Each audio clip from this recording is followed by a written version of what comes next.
नमस्कार दोस्तों, चलिए जानते हैं झारखंड की 50 फटाफट बड़ी खबरों को सिर्फ 10 मिनट में। लेकिन उससे पहले आप यह वीडियो किस जगह से देख रहे हैं हमें कमेंट में जरूर बताएं।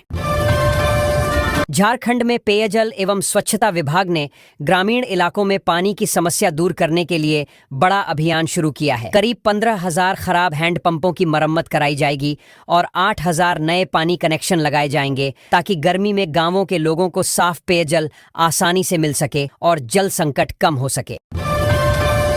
झारखंड सरकार ने शिक्षा व्यवस्था मजबूत करने के लिए 144 पीएम श्री स्कूलों को मेंटरिंग हब बनाने की योजना शुरू की है। 2 चरणों में इन स्कूलों का कायाकल्प किया जाएगा ताकि ये आसपास के स्कूलों को पढ़ाई, संसाधन और शिक्षण के बेहतर तरीके सिखाकर पूरे क्षेत्र की शिक्षा गुणवत्ता सुधार सकें।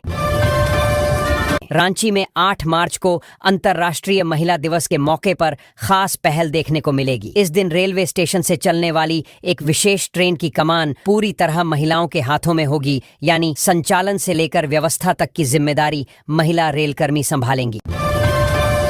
रांची में पूर्व भारतीय क्रिकेट कप्तान महेंद्र सिंह धोनी की कार का ट्रैफिक चालान कट गया। बताया जा रहा है कि गाड़ी से जुड़ा ट्रैफिक नियम उल्लंघन दर्ज होने पर पुलिस ने ऑनलाइन चालान जारी किया। हालांकि फाइन ज्यादा बड़ा नहीं है, लेकिन यह खबर लोगों के बीच चर्चा का विषय बन गई।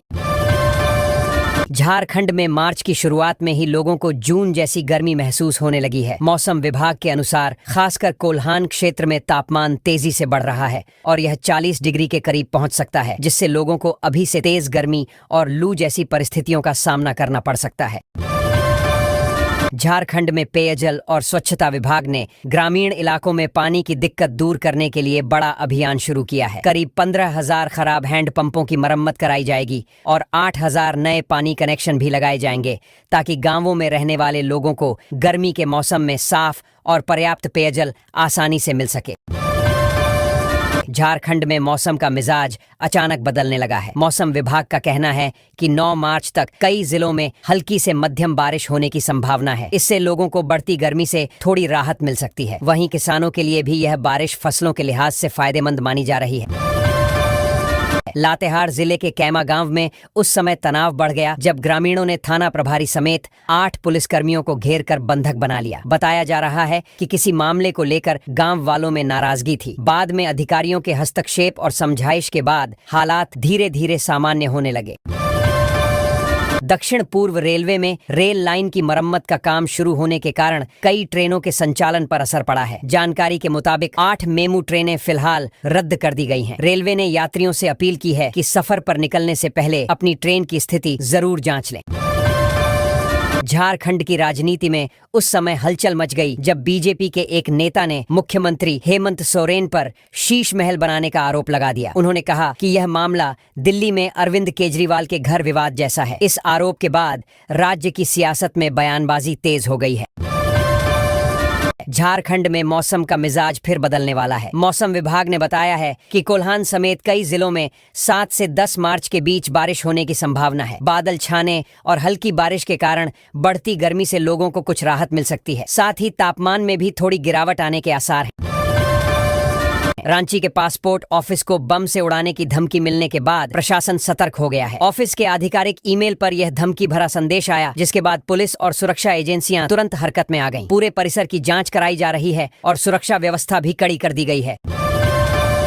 झारखंड के सिमडेगा जिले में एक बड़ा सड़क हादसा हो गया। बताया जा रहा है कि बस का ब्रेक अचानक फेल हो गया और वाहन अनियंत्रित होकर पलट गया। इस दुर्घटना में 5 यात्रियों की मौके पर ही मौत हो गई, जबकि 20 से ज्यादा लोग घायल हो गए, जिन्हें इलाज के लिए अस्पताल पहुंचाया गया है। संसद के बजट सत्र को लेकर राजनीतिक हलचल भी तेज हो गई है। भाजपा और कांग्रेस दोनों पार्टियों ने अपने अपने सांसदों को व्हिप जारी किया है। इसका मतलब है कि सभी सांसदों को सदन की कार्यवाही के दौरान मौजूद रहना होगा और पार्टी की तय रणनीति के अनुसार ही मतदान और चर्चा में हिस्सा लेना होगा। झारखंड में किशोरों के स्वास्थ्य को लेकर सरकार ने एक नई पहल शुरू की है, जिसका नाम उमंग दिवस रखा गया है। इस कार्यक्रम के जरिए किशोर लड़के लड़कियों को स्वास्थ्य से जुड़ी जरूरी जानकारी दी जाएगी और विशेषज्ञों से परामर्श भी मिलेगा ताकि वे सही मार्गदर्शन पाकर स्वस्थ जीवन की ओर आगे बढ़ सकें। झारखंड में मौसम एक बार फिर करवट लेने वाला है। मौसम विभाग के अनुसार 7 से 10 मार्च के बीच कई जिलों में गरज चमक के साथ तेज हवा, आंधी, तूफान और बारिश हो सकती है। यानी लोगों को कुछ दिनों तक मौसम का डबल असर देखने को मिल सकता है और तापमान में भी हल्की गिरावट आ सकती है। होली का त्योहार करीब आते ही रांची के बाजारों में रंगत दिखाई देने लगी है। दुकानों में वाटर गन, हर्बल गुलाल और अलग अलग तरह की होली किट सज गई हैं। बच्चे हों या बड़े, सभी अपनी पसंद के रंग और पिचकारी खरीदने के लिए बाजार पहुंच रहे हैं, जिससे दुकानदारों में भी अच्छी रौनक दिख रही है। रांची के कांटा टोली इलाके में एक उन्नत आधार सेवा केंद्र की शुरुआत की गई है। इस केंद्र का उद्घाटन रक्षा राज्य मंत्री संजय सेठ ने किया। अब यहां लोगों को आधार से जुड़ी सेवाएं जैसे अपडेट, नया पंजीकरण और अन्य काम पहले से ज्यादा आसान और व्यवस्थित तरीके से मिल सकेंगे। रांची में डिप्टी मेयर चुनाव को लेकर राजनीतिक माहौल धीरे धीरे गर्म होने लगा है। अलग अलग दल अपने पक्ष में पार्षदों का समर्थन जुटाने में लगे हैं। अंदर खाने बातचीत और रणनीति का दौर शुरू हो चुका है, जिससे चुनाव को लेकर शहर की राजनीति में शहमात का खेल तेज होता दिखाई दे रहा है। झारखंड में मौसम एक बार फिर बदलने वाला है। मौसम विभाग ने कई जिलों के लिए येलो अलर्ट जारी किया है और बताया है कि शनिवार से कई जगहों पर बारिश हो सकती है। बादल छाने, तेज हवा चलने और हल्की बारिश की संभावना के कारण लोगों को बढ़ती गर्मी से कुछ राहत मिल सकती है। रांची के पासपोर्ट ऑफिस को बम से उड़ाने की धमकी मिलने के बाद पुलिस और सुरक्षा एजेंसियां सतर्क हो गई हैं। ऑफिस के आधिकारिक ईमेल पर धमकी भरा संदेश मिलने के बाद पूरे परिसर की जांच की जा रही है। सुरक्षा बढ़ा दी गई है और मामले की जांच भी शुरू कर दी गई है।